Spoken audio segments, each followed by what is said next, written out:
Good afternoon. I am honored to be here as part of the conversation today. Welcome to the session titled Assessing Your Pathway Program. My name is Kate Scorza Ingram, and I am the founder and principal at Create Today, a certified minority and women-owned business enterprise. We are a management consulting firm that works exclusively with arts and culture organizations. This session is being recorded and will be shared in the weeks following the symposium in case you miss anything and want to view it again. Create Today was engaged by the Atlanta Symphony Orchestra in January 2020 to conduct an evaluation and strategic plan for the talent development program. When evaluating pipeline programs, a broad assessment should take into account the many different experiences, viewpoints, and insights of a variety of stakeholders. To better assess the system, one needs to understand the many different players in the system, how they operate, interact, and react to each other. And because our assessment has been qualitative, the depth of the evaluation has allowed us to focus, explore, and test our assumptions by unearthing some very nuanced, personal, and at times emotionally charged observations and stories. Our approach was person to person, community-based, and stakeholder engaging. For me, as a researcher, this type of in-depth assessment gave me the opportunity to think critically about my own thoughts, experiences with, and understandings of systemic racism and microaggressions that challenge this sector. In our assessment, we were never at arm's length with our subjects. That is, we went directly to the source, the alumni, to actively listen to their successes, challenges, good times, and bad. I'm going to share my screen now so that you can see some of the data points that we found through our research.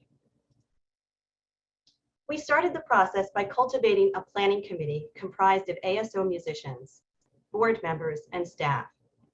Together, we worked to understand what the definition of success is and has been for the talent development program. We conducted focus groups with current TDP parents and students, leadership interviews with admissions officers and presidents of conservatories and elite music schools, ASO leadership and musicians, and with leaders in the sector and in youth development, including the Boys and Girls Club of America, the School of American Ballet, Carnegie Hall, and my fellow panelist, CJ Stewart. Next, we built a database of TDP alumni with contact information, their career path, the number of years in the program, the instrument they play and they played when they were in the program, and any additional information that would facilitate an ongoing evaluation process that could live beyond our work, and also to create relationship building opportunities for the future. This database of information did not exist prior to the scope of work and will hopefully be maintained into the future. We engaged almost 50 talent development program alumni in one-on-one phone interviews and provided a financial incentive and a membership to the Atlanta Symphony Orchestra as an expression of our gratitude for their time and commitment to the evaluation process. Participants were selected from the database of alumni developed by Create Today. Of the 130 alumni that were identified, approximately 70 were contacted as potential interviewees for the alumni interviews. In general, the final sample of 50 alumni represents a good cross-section of the overall alumni pool with regards to TDP graduation date, instrument played, gender identity, race and ethnic identity, and diversity in musical and career pursuits. Combined, we have spoken with over 80 individuals in one-on-one conversations for this project. We will continue the qualitative learnings in the next phase of case studies, which will be selected from programs outside of the field. We will look at what metrics they track, how they collect and track the data, and how it is presented out to stakeholders. All of this work will be utilized to then create a program logic model that can be used for ongoing assessment and course corrections as needed. In addition to our scope of work, I wanted to share the planning objectives. These were specifically designed to explore what opportunities are available to the Atlanta Symphony Orchestra, looking forward, and how that is translated into the definition and vision of success for the program. So how do we define success for our pathway programs? When we think about outcomes, advancing more BIPOC musicians onto our stages, what are the externalities, both positive and negative? An externality is a side effect or consequence of an activity that affects other parties, without this being the intention of the activity, nor is it reflected in the services involved. An example of a positive externality would be the pollination of surrounding crops by bees kept for honey. An example of a negative externality is when farmers use fertilizers and pesticides to harm insects. That can also get into the food chain, causing health problems in the future. When evaluating pathway programs, is our definition of success capturing all of the positive externalities to allow us to speak fully about the impact of our programs? At the same time, what steps can we take to also recognize and acknowledge the negative externalities so we can embrace opportunities to grow and adapt our programs? Our conversation today will reflect on both the positive and negative externalities of the talent development program. These were the learnings we have gathered from our conversations to date, conversations that will need to continue into the future so we can evolve and adapt. Currently, we have a strong presence in the pathway space, and the ASO's talent development program is one of the longest running programs in the country. I would like to share a quote from Rashad Robinson, the president of Color of Change. It's interesting because this speaks to the last session and some of the dialogue and conversation that took place. His quote is, "We have a framework at Color of Change of not mistaking presence for power. Presence is ability, it's awareness, it's retweets, it's people talking about your issue. Power is the ability to change the rules, and you only get power through action. What we have to do is build the type of energy, activism, and strategy that forces real change." Pathway programs are presence in the space. It is the ability to train student musicians of color. The question for the field is, are we equipped, ready, and committed to use our power and take the necessary actions that change the rules and force real change in the sector? The Atlanta Symphony Orchestra has increasingly broadened the definition of success for the talent development program, beginning first with the Black Talent Development Program as a way to increase the representation of Black students in the Atlanta Youth Symphony Orchestra. The goal then expanded to students from the program successfully getting accepted into music school. It evolved again to expand the criteria to include Latinx students. The desired outcome then expanded to 100% acceptance to an elite music school or conservatory. And the focus today has expanded to increase representation on the stages of major symphony orchestras. Let's review some of the high-level findings from our 90+ conversations, all through the lens of how we define success for the ASO's talent development program. Jennifer Arnold, Director of Artistic Planning and Operations at the Richmond Symphony, one of the panelists from the previous presentation, will be reading direct quotes from our TDP alumni conversations. We are incorporating them into this conversation today to provide context and to share their words with you. Thank you, Jen. Thank you, Kate. The Atlanta Symphony Orchestra's talent development program exceeded my expectations far. If I didn't have TDP, I wouldn't be where I am today. It's hard to articulate what that means. TDP provided a foundation of opportunities that would not have been available to me. Those opportunities led to the next goal. I credit TDP with getting me to an Ivy League college, to law school, and beyond. It changed my life without a shadow of a doubt. All the alumni who generously shared their experience with us conveyed their enthusiasm for the program. We asked how they learned about the program, their expectations for the program, what they got out of it, and what was the most meaningful part of the program to them. This is an example of a positive externality, acceptance to an Ivy League school and law school, not necessarily one of the goals of the program, but a positive impact that was communicated to us by many alumni not pursuing music as a career. TDP is a very clear, almost curricular model for a student who wants to get to the doorstep of a conservatory, a clear purpose for a particular type of student to get into a particular type of school. This is the absolute best program in Atlanta and top in the country to get to that goal. They are accomplishing that. The summer camp program is truly life-changing for all students involved and is deeply impactful. The natural partnership with the symphony and the symphony players. In terms of structure, there is a real leadership that TDP has with youth development. Respondents overwhelmingly praised the TDP for its high professional level of training and for securing admission for its students to elite music schools and conservatories. There is a sense of pride and gratitude from alumni who were part of the program, even from alumni who did not successfully complete the full program. There is wide recognition for the unique opportunity that the TDP provided to them, including access to free lessons, scholarships to summer camps, and a community of student musicians of color. I knew I wanted to play in a symphony orchestra from when I was in 7th grade, way before anyone else knew what they wanted to do with their life. I learned by watching stuff on YouTube. Didn't know about the ASO.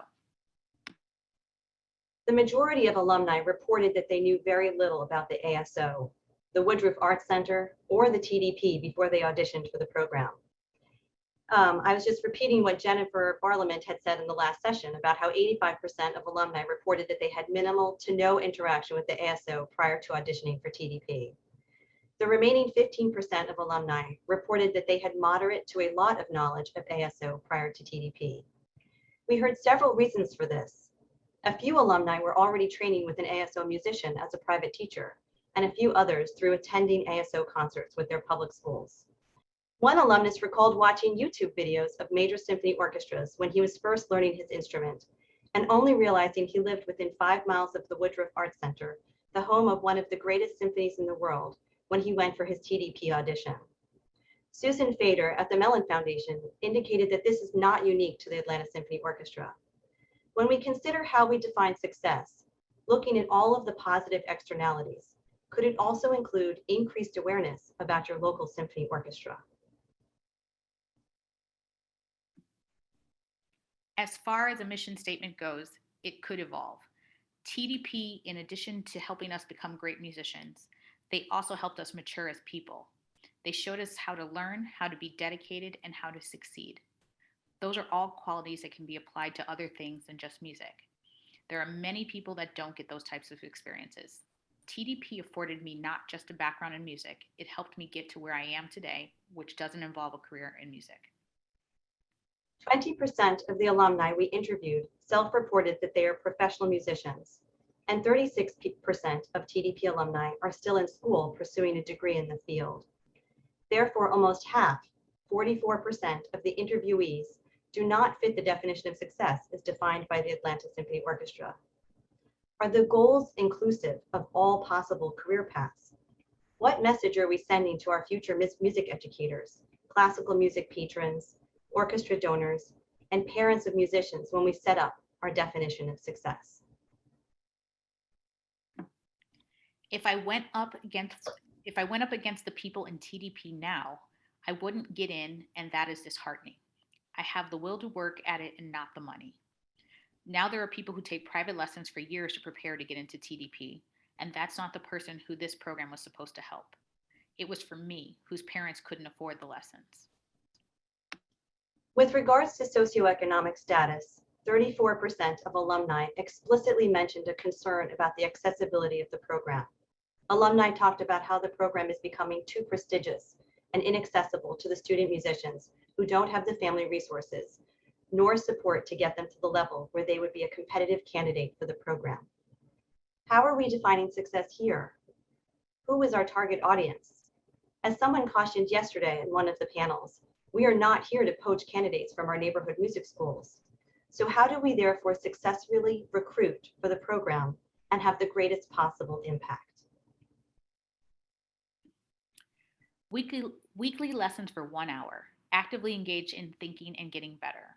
I think back on it now and wonder what I would have been doing. You get better every year and get better a little at a time. And I think back to all those lessons and how that laid the foundation. When asked what components of TDP most contributed to the program exceeding or meeting their expectations, 89% listed private lessons and 86% listed their studio teacher as the two most frequently cited reasons. When we consider private lessons in the context of this quote, is one of the positive externalities that we are providing an alternative to, quote, what I would have been doing, in addition to the desired effect of training at the highest level of musicianship. When there are opportunities within the ASO that they look at their list of TDP alumni and give us a heads up and include us. It would mean a lot for them to send us something. It was the first symphony we ever heard, and it was our dream to work there. We should be notified before the public, an email or bulletin that the spot is available. There should be an in-network heads up. 55% are looking for career or residency opportunities. The other 42% are looking for ways to reconnect with the TDP community. This speaks to our power, our ability to change the rules, and through our actions to build the type of energy, activism, and strategy that forces real change in the sector and the industry. But what is preventing this ultimate goal of diversifying our stages, our audiences, our donor base, our boardrooms, and our staff rosters? I didn't feel I could be my full self. If you're going to serve Black students, you need to allow for other types of music that would also be of interest to us. The clear goal seems to be to get up to college, and even publicly, the ASO is so proud of what school we end up in, not necessarily what work we are doing. The goal was to just make TDP look good with where we go to college. There was nothing after our last recital with them. What exactly are you putting your students out there to do, especially as Black musicians? How we define success allows us to potentially check a box at the end of the program. Creating a narrow definition of success can permit us to shy away from the full range of outcomes and allow us to avoid examining the negative externalities that are created. But there were times you couldn't be yourself. There is some etiquette that comes with performing in classical music settings. When you are corrected on your etiquette, it sometimes makes you feel like these are sacred spaces that you haven't quite earned the right to be in. At the time, it didn't strike me as a bad thing. But now looking back, I have the wisdom to be a bit more critical of those moments. Are we acknowledging the diversity within the diversity? We spoke with alumni who discussed not feeling a sense of belonging for them as vegetarians, as English language learners, coming from various religious backgrounds, with the clothing, hair, or jewelry options that were part of their culture and family culture. Challenges due to family arrangements that could not support the level of commitment to carpool a child who cannot drive to get to downtown Atlanta multiple times a week for lessons, concerts, and rehearsals. Training on etiquette, speaking, etc., were seen as a positive of the program when inside the TDP. But once alumni entered college or graduated from college, it was seen as an assimilation process that required them to reclaim elements of who they are as Black and Latinx people. Does this negative externality have a greater impact on our students than the training and other opportunities that we offer? We cannot send students of color out and leave them unprepared for the racism and systemic injustice they will have to come up against. You take these Black and brown musicians into the programs and throw them into the fire, and it is just wild to send them out to places. We need to prepare them and train them to be warriors. Nearly all alumni agreed that TDP provided them with the requisite technical skills to audition for and be accepted into a top-ranked music conservatory or music university. However, most of the alumni clarified that this training did not consider nor encourage the unique cultural identities that each alumnus brought to the program. Do we have the will to embrace our power to change the rules, to address the challenges that these BIPOC musicians will encounter? How do we build the metrics to hold ourselves accountable for all possible outcomes, both positive and negative? I wanted to play in the orchestra, and it inspired me to that goal. Being around students of color was deeply meaningful for me. I did not identify as a person of color until I got to college, and some of that was attributed to being in TDP and being more focused on the technicality, but was not inspired to be fully who I was as a young Black person, and had to untangle and navigate through that until much later, when I decided I was not going to be in an orchestra. Despite these challenges, the majority of alumni responded that TDP equipped them with multiple skills and opportunities beyond just training them as classical musicians that helped them successfully transition into adulthood, including resilience and dedication, social bonding and connections, and confidence. The ASO has the opportunity to think more broadly about its indicators of success for the TDP. How can the TDP define success? Can TDP be more inclusive of other types of development in training? I turn now to my esteemed panelist, CJ Stewart, to share with us a perspective from outside the classical music field. CJ is an Atlanta native, a former Chicago Cubs outfielder, and an Amazon #1 best-selling author. He has earned the recognition of being one of the top baseball player development professionals in the country.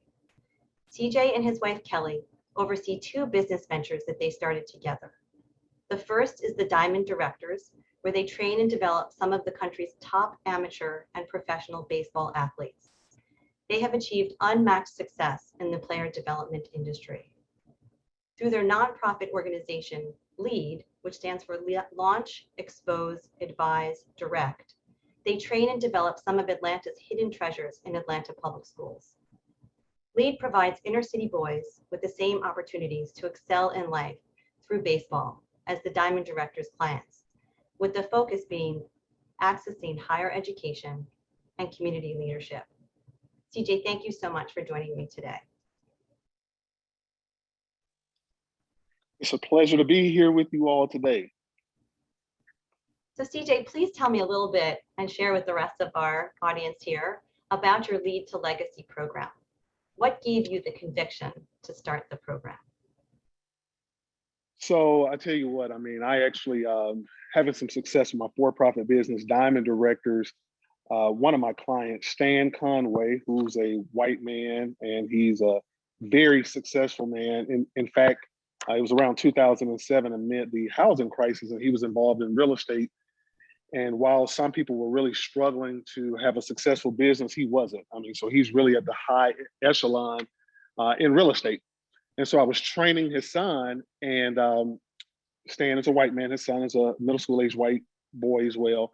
And Stan told me, he says, CJ, there's a decline of Blacks in baseball, and you're not doing anything about it. And so that day began the launch of us starting L.E.A.D in 2007. And I'll never forget that day. So it really just prepared me for now what is my calling and my vocation. So you shared with me in our conversation your theory of progression to performance that you've incorporated into L.E.A.D. Would you be willing to share those 5 steps with us? Absolutely. And I tell you, for this line of work that we're doing, L.E.A.D is much more than baseball. We use baseball as a vehicle to help 350 Black boys overcome 3 pandemics that threaten their life, which is crime, poverty, and racism. So we don't have the luxury of just playing for the sake of playing. So this progression to performance that I created is something that keeps me on track, and it also allows the boys to hold me accountable. And it starts, number 1, with protection. So I have an obligation to be a protector of these Black boys. Number 2, we teach them how to participate. Number 3, we teach them how to practice. And then number 4, then we teach them how to play the game of baseball. And then number 5, it's all about performance. And so just starting off again with being a protector, the last thing that Black boys that are living at and below the poverty level need is an apologetic leader. Unfortunately, they get stuck with the wrong leaders, and sometimes they're in some really challenging homes. So if you're in a home in a community that's struggling, and then you're stuck with a leader that's trying to find themselves, then you're in a situation where hurting people hurt people. And so they just, by virtue of having the wrong leader, do that. So one of the things that I had to focus on as a leader is being a protector, making sure that what I'm doing is a calling and not just an occupation. Uh, Teaching them how to participate, that is so important. Just teaching them how to show up in mind, body, and soul. One of the things that I struggled with as a child, and I'm 45 years old now, it wasn't until I was 40 years old, going through a Leadership Atlanta cohort here in Atlanta, where I started to become openly Black. So for the last 5 years, I'm openly Black. Prior to that, I mean, I was just really suppressed, just trying to figure out who I was and how I need to navigate in the world. So in our progression to performance, we are teaching Black boys how to participate, showing up in mind, body, and soul. And then teaching them how to practice. That is a very important thing because it takes reps. It takes about 10,000 hours of deliberate practice to develop a skill. And so talent is what you do well. Habits is what you do well repeatedly without fault. And skills is what you do well repeatedly without fault while under stress.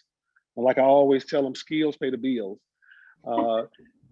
And so now once you learn how to practice, especially when it comes down outside of the baseball field, these social emotional learning capacities, social skills, self-identity, self-management, self-efficacy, you got to go into the world and you actually got to have it tested out. And so that's when we teach them how to play. So now we're trying to win at the game of life, but you got to make sure you're first protected. Then you got to know how to participate. Then you got to know how to practice, and then you're playing this game. And then lastly is performance, because whether they succeed on the baseball field or not, I mean, they got to live in this country. And quite frankly, America is a racialized country. And so they got to be able to get some things done repeatedly without fault while under stress. So that's our 5-point plan for our progression to performance. So I wanted to ask you a little bit more about the first two, because it feels to me as though the Atlanta Symphony Orchestra and a lot of the pathway programs are doing a tremendous job with getting them learning how to, practice, learning how to perform, and learning how to perform under stress.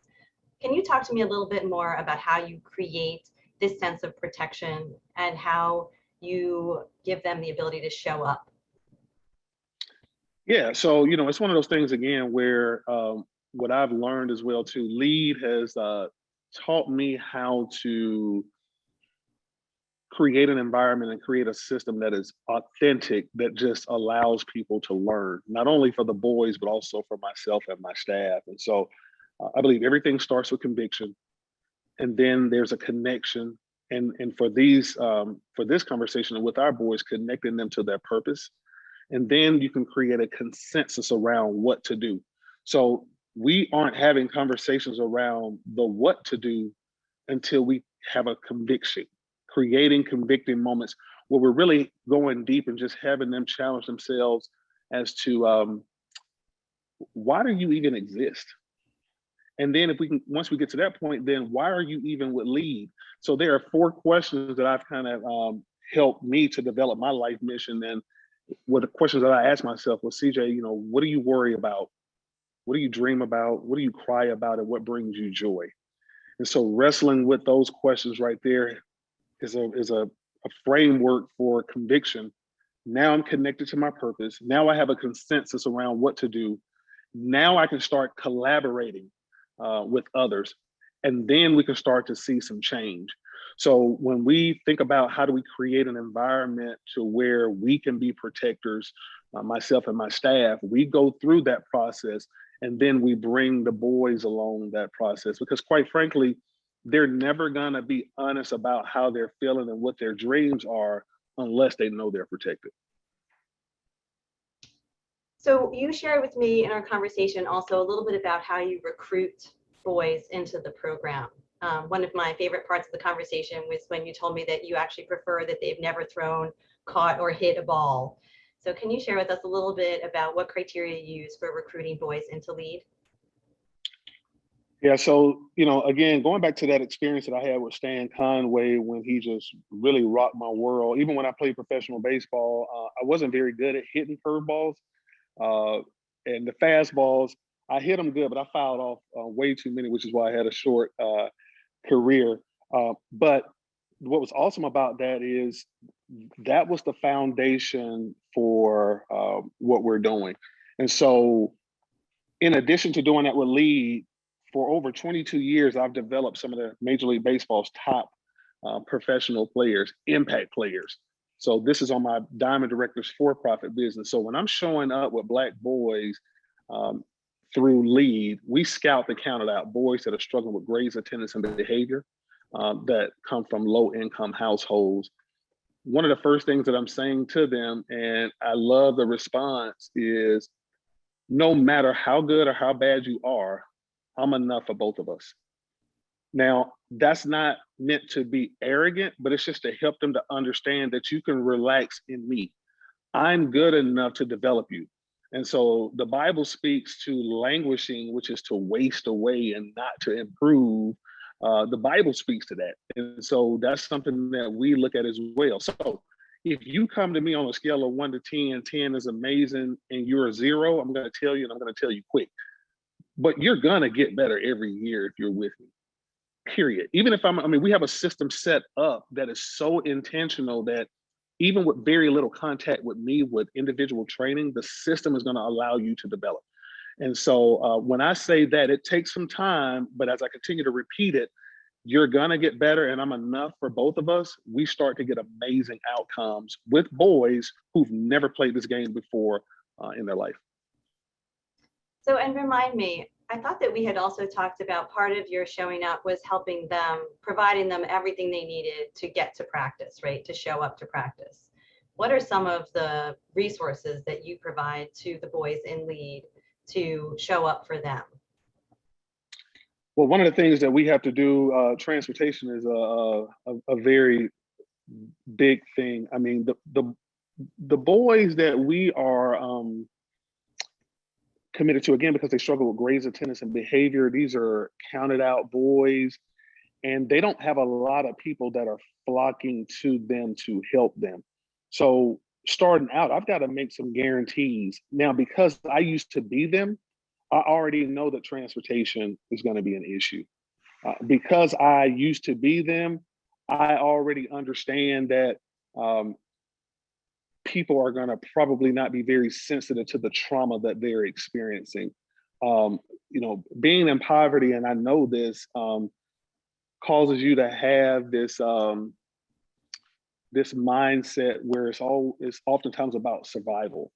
So one of the things that we like to try to focus on with them to make sure that they can be successful is making sure that we're answering should ask questions, because I believe that 20% of what you do is based on what you know.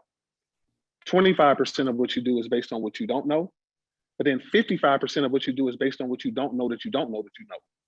So that's where someone like me, as a expert in this field, when it comes down to not only developing them on the baseball field, but mentoring Black boys that are living in poverty, they don't even know what questions to ask me.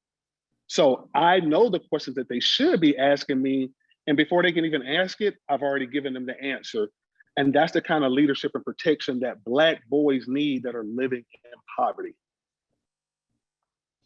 So for the young men who complete Lead's ambassador program, I'm going to share some of the statistics that are regularly on your website and in your blogs and in the appearances that you and Kelly have made on TV. 100% have graduated from high school, 93% have enrolled into college, 90% have received college scholarship opportunities, and 14% have entered the military or workforce. In addition to these impressive stats, how do you and Kelly define success for the program? So we define success by having them become major league citizens. That is what success looks like for us. I mean, I'm a son of Atlanta, born and raised in the inner city of Atlanta. I'm a product of Atlanta Public Schools. And since we've been a partner of Atlanta Public Schools since 2010, we've had 4 superintendents. And the sheer fact that we actually have to do a nationwide search for a superintendent bothers me. When we have children right now that are in Atlanta Public Schools, and many of them don't even know that they can become the superintendent or need to be. And so Lead, we're bearing the burden, and I'm saying that in a positive sense, of developing a legion of superintendents. Right now, our chief of police for Atlanta Police Department is Rodney Bryant, and he's a product of Atlanta Public Schools. Patrick Labatt is the Fulton County Sheriff. He's a product of Atlanta Public Schools. And then several men who are part of the Atlanta City Council, Andre Dickinson, Courtney English, former Atlanta Public Schools Board of Education chair. We have the responsibility, LEAD, to make sure that there's a pipeline for these leadership positions. But not only those, I mean, I'm also working to make sure that somebody can take my job. Because as much as I love LEAD, there are still some other things that I want to be able to do. And so we're problem solvers. And so if we focus on being clear on our mission, having clear standards, expectations, and accountability, then these Black boys that are among the counted out are going to win at the game of life, become major league citizens, and we aren't going to have to go outside of this city to try to find consequential leaders, business owners. And guess what? Quite frankly, one of the most hardest jobs in the world is being a parent. So if we can get them also too to just be amazing parents, that's going to be a win for LEAD. Do you find that you have a different definition of success between Diamond Directors and LEAD, or do you feel like this is consistent between the two programs? It's very consistent. And so I cannot afford to be different in different places and spaces. I mean, I've got to show up and be my authentic self as a husband, as a father, no matter what I'm doing, because I may forget who I'm supposed to be. And so again, answering those questions, what do I worry about? What do I dream about? What brings me joy? What do I cry about? Gives me the sense of conviction that I need to get connected to my life purpose and my life mission. It allows me to say yes to assignments and no to invitations, which is why I'm glad that I was able to get connected to you, because this is an assignment. It is connected to my calling, and it's not just based on occupation. So I do appreciate that question. And on Diamond Directors, I'm serving a lot of affluent families who want their children to have a blueprint of success through Diamond Sports. And so to the extent that they can pay for that, I'm going to give them an excellent service. And we actually have some cross connection between LEAD and Diamond Directors through our Human Ambassador Project, where we have the ambassadors that then go into a cohort with baseball players at L.E.A.D, Westminster, Marist, Woodward Academy, Holy Spirit Prep, and Holy Innocents. And we have a context for folks that aren't in Atlanta. Those are schools within the Atlanta metro area. Yeah, those are actually private schools within the Atlanta metro area. And these are schools that there's really no good reason for their children to be connected with children from the inner city of Atlanta, other than doing a back to school drive or holiday gifts, which oftentimes Black children like me that was growing up, we were not able to be properly served with a sense of dignity. And so now through LEAD and the sport of baseball, we're able to bring these communities together. It was an idea 6 years ago, but we've just been hitting home runs and developing a lot of young men, white and Black, from different social classes for the last 6 years doing that. One of the other things that you shared with me in our conversation was how you develop your coaches and teachers within LEAD and in Diamond Directors. Can you share with me a little bit about how you develop those coaches, what part of the training and initiation is, so that they also understand the progression to performance? Yeah, so one of the things that we like to start out doing, again, I just go back to just the conviction piece, is just really finding out where our coaches are at a heart level. Now, that's one of the things that I get an opportunity to focus on the most as the Chief Visionary Officer for LEAD. My wife, Kelly, is our executive director, and she represents the head of the organization. So she really starts to get very cerebral and analytical. But my job is to get people prepared for her. It's kind of a funny thing where I'm not allowed to do any grilling at my house because I always mess up the meat. But I can actually prepare it and get it seasoned. I just don't know how to cook it.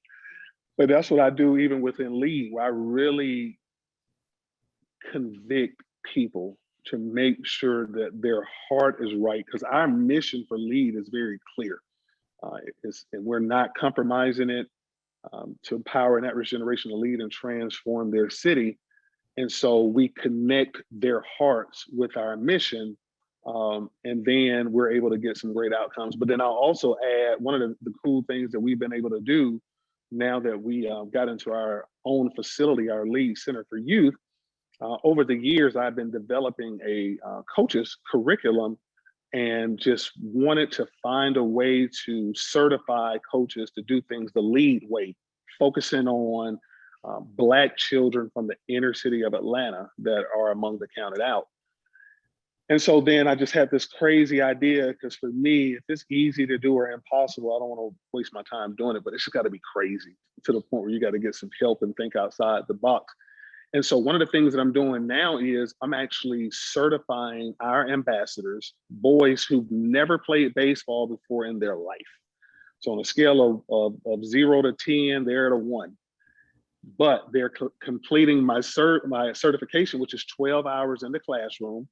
And then I evaluate them coaching kids for 20 sessions.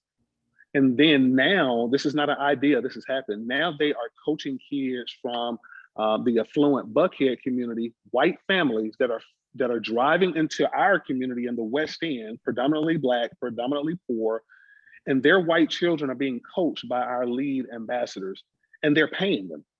Okay, so they're paying them $50 an hour, and so that is really crazy, especially not only because of the race and the class difference, but some of these boys are not even making their high school team. But again, it goes back to, hey, I'm good enough for both of you, but I can't just have them going on the field and learning all these things and not getting the opportunity to perform, because they are stressed when they're doing it. They're trying to figure out how to act. But it's like, listen, you are good enough. When this young man comes in, y'all are different in a lot of ways, but you're going to make that connection via baseball. And it's a beautiful thing to see it happen. And so do they get taken through the progression to performance to understand the value of all 5 steps? Yes, they do. So our program is year round. And so throughout the entire year, they go through that. We actually have 4 quarters, 3-month quarters. And so the first quarter is all about assessment, where we are committed to doing nothing but assessing them. And then they go through an engagement process where now we're basically teaching them the things that they need to know that we discovered that they didn't know during the assessment phase, which is why I got to make sure my coaches, if they want to continue to work for us, is take your coaching hat off and put your listening ears on. Just watch and listen, be quiet, don't open your mouth. And so then we have that 3-month engagement process. And then we have 3 months of empowerment. And for us, empowerment means to give responsibility and authority. And so our high school ambassadors, that's the highest part of our programming, our program participants, now they earn the opportunity to coach the junior ambassadors, which is the middle school programming. So when we first started 14 years ago, one of the things that was holding us up was, how do we go out and hire former major league players and former college coaches, and struggling to find people that could commit to coming out, but also being willing to deal with the trauma of our boys. We couldn't find those people, and we couldn't afford to not get going. So we said, we're going to develop ambassadors, and they're going to be the coaches in the community. And then we used the final 3 months of our programming for application. And so I really love that part, because then I get a chance to show up with my white tennis shoes on, my khaki pants and white shirt. So when I show up to the field during that phase, I'm not helping you with anything. I'm not bringing any water to the field. I'm not hitting a ball. I'm not throwing a ball. But they really appreciate that, because they know that now they're going to be afforded the opportunity to progress to performance. So the other thing that we had talked about in our conversation was how you maintain contact with your alumni. And I know that that's an area that's of a sort of a future development and a future goal. Would you be willing to share with us a little bit about what some of those plans are, about how you're looking to maintain contact with your LEAD and Diamond Directors alumni? Well, one of the things that we know is our former board chairman, Bill McClellan, he told us, he said, listen, organizations are started by founders, but they are sustained by its members. And so in order for this to continue to be sustained, we got to have our ambassadors to, keep it going. And so we look at all of our ambassadors when they come in, even for that poor kid that's literally at zero. We've had some guys, I won't even call any names because they may even be watching right now, that was just super bad on the baseball field. You prefer them. That's what you told me. Super bad, zeros. I do. Well, as long as they understand that they're a zero and we're on the same page. The problem is when they're a zero and they think they're five. But we get that. But we look at them as donors. I mean, they have value. And so for all the boys that I can name that I want that were zeros, I mean, like they're all donors. We currently have one of our ambassadors, Denzel Campbell, who's actually on, he was not a zero, but Denzel Campbell is actually one of our executive board members. He was in our first class. Joseph McQuarrie just recently rolled off of our board. He's now on our leadership advisory council. And so we got several ambassadors that want to be on the board, because being on our board, you're going to be engaged with some amazing people that are committed, competent, and care about what we're doing. I don't think anybody has the capacity to care about everything, but these are some people that really care about the work that we're doing. And so to be able to have Black boys that are living in poverty being connected with some of the most powerful people in the city of Atlanta, they get that. They want that. Many of them don't have any other options that are near as strong as ours, because we are promising that we're going to always put you in the right place at the right time. I can't promise that you're going to get what it is that you're striving for, but we're going to develop you. And as long as you put in and you can get out, and then we just do simple things like group me. I mean, that technology and the fact that it's free is just amazing to me. But on the 1st and 15th of every month, I'm always reaching out to them and just really helping them understand the things that I'm dealing with, wrestling with, winning at, and then just creating an opportunity for them to share. So we have this learning environment that they really love, and they call me. And one of the things that I always tell them too is just don't call me with something stupid. And I'm defining stupidity as knowing the right thing to do, but not doing it. If you're struggling with something, then that means that you're making mistakes out of ignorance as you're striving towards achieving your goal. But think through what it is that we're going to talk about. And then in turn, I'm going to do the same thing to you. And so it's just that level of accountability for them to where they, because one thing about people that are poor is there's a struggle to plan and predict. And so if you're not able to plan, you're not able to predict, then you're prone to just do some things, a lot of things out of error. So we provide just a lot of access to power. And that's what these boys want. But that's what people want as well, power. So they want power. We empower them by giving them responsibility and authority to go through this progression to performance, to become major league citizens. And then I'm just excited at being able to retire here pretty soon, because all of them are going to be multimillionaires, and I can just sit back because I'm putting into work now. So they owe me. So I'm excited about the future, but they feel that, and I am truly being honest with them. And like I'll say lastly, it's just, if you're with us, you are a donor from day one. So do you have any opportunities for families that are part of the program, whose boys are in L.E.A.D? Are there opportunities for the families to connect with one another, or do you see the games as the way that the families connect with one another, and that you're building this larger community? Is that part of any of the outcomes of L.E.A.D or Diamond Directors?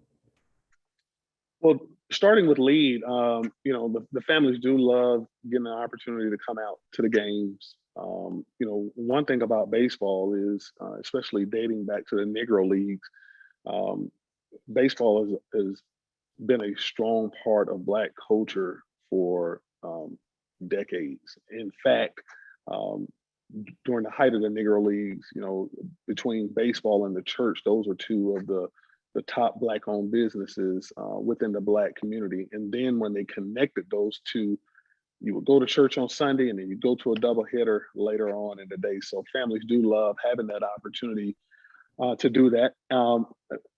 We also have situations where we have a lot of parents that don't come to games because they have other things to do and they know that their kids are going to be protected. And I know even for me in my household, I have two daughters that play tennis, and my wife is usually with them most of the time. But as their father, just knowing that their coach is going to protect them from any kind of danger is a great feeling. But also, too, I delegate very well. So our parents, I quickly figure out what their skill set are. We have those convicting conversations, especially in our orientations. And then once I find out what you're good at, I match it with a problem that we have, and let's go. So it's a really good thing. On the Diamond Director side, the thing that parents are paying for the investment in me is peace of mind. They have children that want to achieve goals through baseball. Baseball is an amazing fraternity. I mean, it's an international fraternity, and in addition to developing the social emotional learning capacities, and a kid that wants to go play baseball at the University of Virginia, that may be very strong in baseball. In academics, but wants to also play baseball. Even with the financial wealth that a lot of the families have, they don't have the connection or the advocacy to make sure that coaches are going to give them the yes and no that they're looking for. They want a yes, but they'll gladly take a no as well too, so they can just move on and focus on something else. And so I'm able to develop them and put them in the right place at the right time to get a yes or a no. So with Diamond Directors, do you have a way that you measure from and with L.E.A.D, I should say, actually both programs, do you have a way of sort of measuring how many kids come into the programs, how many stick through the program, how many then achieve their own internal personal goals, and then, sort of looking around to see about the major league citizens, which is just brilliant. I love that. Looking to see what the impact is in, going through the different programs. So I'm gonna give you two things on that. One version of that answer could be me BSing for 3 minutes. Don't do that.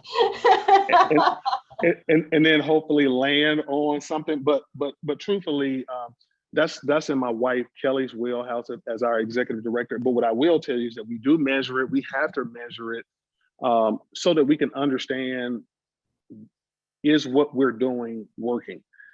Because our name is very important. I mean, we were on the phone today with a woman from a neighborhood MPU, and so as we were introducing our program to them, she said, "I've been waiting to talk to you all." She said, "I've got two young men in my neighborhood right now that really needs L.E.A.D," and so she's got to know that we have programming that's going to give this kid a fair shot to win at a game of life. Now, we cannot guarantee that you're going to be successful, but we can guarantee that if you're in our program and you have a 100% chance of graduating from high school, and you have a very high chance of going to college, and 95% chance of going to college, and 90% chance of going to college on scholarship, and a 14% chance of graduating from college and military. So I can guarantee those things. But we do measure those outcomes using a company called Hello Insight. And it is really phenomenal. And what I love about it is with Hello Insight, it really gets the boys, our ambassadors and junior ambassadors, involved. And just through questions, there's data that is created that ultimately tells us if our program is working or not. So we'll have to figure out a way to get Kelly on here to break that down for you.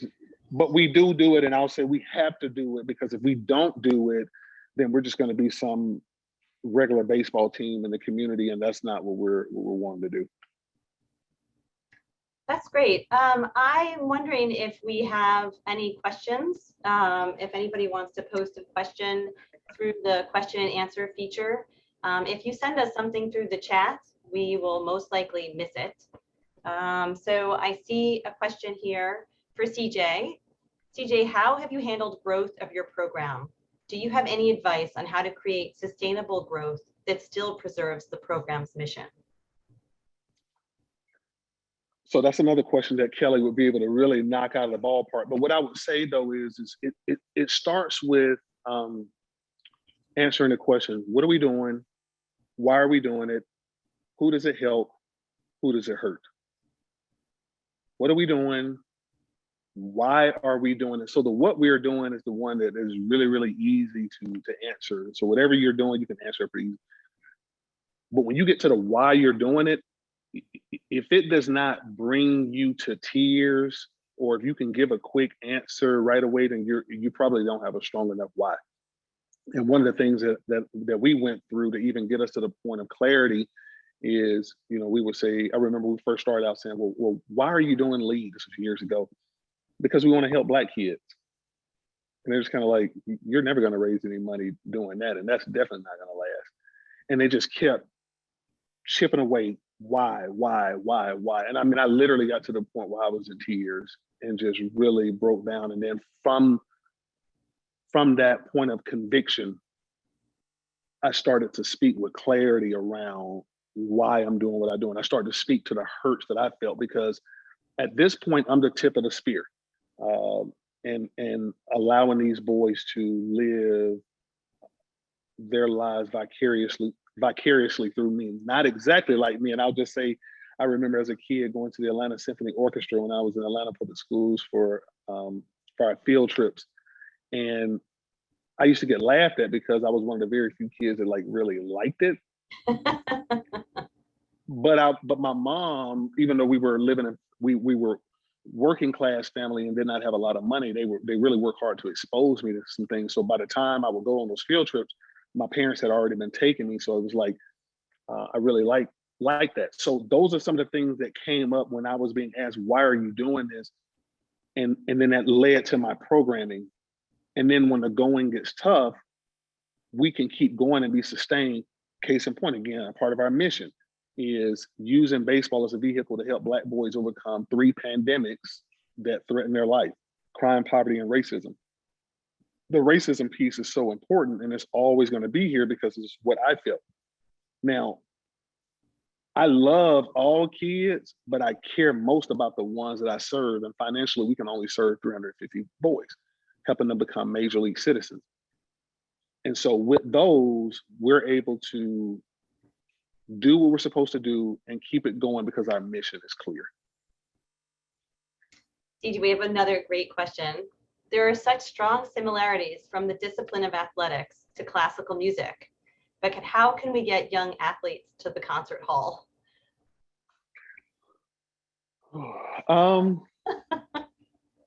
If you promise there's going to be a lot of cute girls there, that will be that will do it. I think for me, I was exposed to so many things as a child, and I was in an environment, like I said, from Atlanta public schools, where I didn't have a choice. If you're here, you're gonna go, and you're gonna. I flew on an airplane when I was in the 2nd grade as a field trip. And so our superintendent, Alonzo Cram at the time, he had what was called a community of believers. And so he was committed that children in the Atlanta public school system are going to do this, this, and this. Well, we couldn't do everything, but we were going to go to the Atlanta Symphony Orchestra. We were going to go to the Nutcracker. We were going to fly on an airplane, and so on and so forth. So again, it goes back to that protection piece. And so sometimes you just can't give boys a chance to say yes or no. It's just, you're going, and you probably won't like it, but here's some things that you do like that's in our program. And if you want to stay in our program, you're going to learn to do some things that you don't like.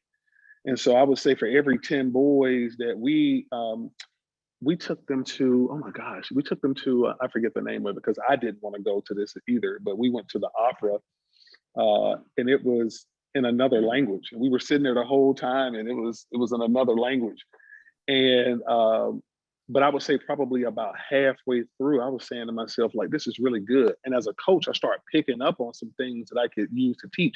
So I didn't want to be there, but because I had to be there to expose our boys, I end up picking up on some things. So the way I would answer that question is how to get more athletes into it is just not give them a choice and just help them to understand that a part of being great at baseball, if you want to be skilled, talent is what you do well. Habits is what you do well repeatedly without fault. Skills is what you do well repeatedly without fault while under stress. So if listening to classical music stresses you out, let's listen to it anyway, because it will help you to become a overall better athlete, so that you can develop skills. And one of the things that you talked to me about that I, as a parent, found very entertaining was that part of the first step is just getting them to show up, right? You were like, they could have a bad attitude, they could be sitting on the bench, not doing anything, shuffling their feet. But the whole point is to first get them to show up. And then the second was to say, and okay, now that they're showing up regularly, now we're going to work on that attitude. Now we're going to talk about, why you're here and what you're showing up for. I think that there's probably some connections there too, like you were just saying, so you're developing this as a skill, right? This baby stresses you out. And so this is something that we're going to continue to work on and look at this as a learning opportunity. Yeah, absolutely. I mean, it's the ABC. So it's attendance, behavior, and then content. So we like to start with the content. Let's go to listen to classical music. Let's go to the Atlanta Symphony Orchestra. Let's just start getting you to just show up. You have a really bad attitude. You're rude to all the other guys, but for me, you're Black, you're a teenager, you're among the counted out. I have a program for you. I need you, because I'm gonna give you the chance to win at the game of life, whether you do it or not. So just come. And it's funny too, because once I got one of our young men to actually start coming and having great attendance, we were starting to move to his behavior, and I started to deal with him in a very stern way, and he started laughing at me, and I felt so disrespected, and so my body was just starting to get so hot because he was disrespecting me, and I said, "What are you laughing at?" And he said, "Coach CJ," he said, I've never had you be this stern around me." But what it was is we're now moving to a new phase. And so we got the attendance right, we get the behavior right, then I can start moving on to content. And this is a young man right now that is thriving. And so he'll say that he attributes L.E.A.D. So anyway, you just gotta, and I'll just say for me, I have ADHD, and I've had it ever since I was a child. I was never medicated. Like, I need to constantly know, where am I at and where am I going, and like, what are the steps in between? So ABCs: attendance, behavior, and then content.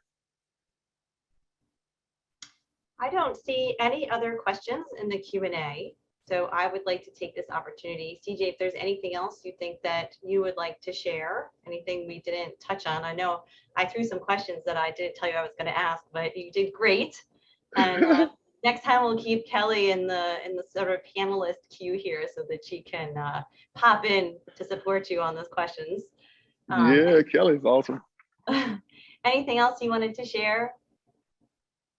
I just want to share, I just appreciate you, Kate, just for this amazing experience and being able to be a part of this, and just, for you and your commitment to transforming people. I've learned a lot myself from you, which is why for me, I'm always going to say yes to assignments, and I'm going to say no to invitations. And so from the first time that I got connected to you, I was talking to you on the phone, which was amazing. Just, I was like, God, she's like really listening to me. I mean, like, because that's something I'm really working on as well too, is just really being an active listener. So I just want to thank you for this amazing experience, and just thank everyone that is behind the scenes with creating this. These are the kind of convicting experiences that we need, that gets us connected to our life purpose, and then allows us to have a consensus around what it is we're supposed to be doing. And then we can move to collaboration and then experience some change. And so what we got to stop doing, let's stop focusing on change and then collaborating. And then, hey, let's get a consensus around what we're doing now that the collaboration isn't working. And then, hey, let's get connected, all to end up right to a place of conviction. So just thank you for this experience. Thank you, CJ. Thank you very much for participating. It was really exciting to talk to someone outside of the sector and to see so many parallels between what we're trying to do and to learn from someone who's already doing it at such a high level. So thank you very much for the work you're doing in Atlanta and for participating in the conversation today. So to close out our session today, please enjoy this performance from Alexa Clausen. She is a percussionist from the Cleveland Institute of Music Musical Pathways Fellowship. Again, this session was recorded, so if there's any part of it you would like to see again, feel free. The symposium will be sending it out. Thank you very much to everyone, and we look forward to continuing the conversation into the future.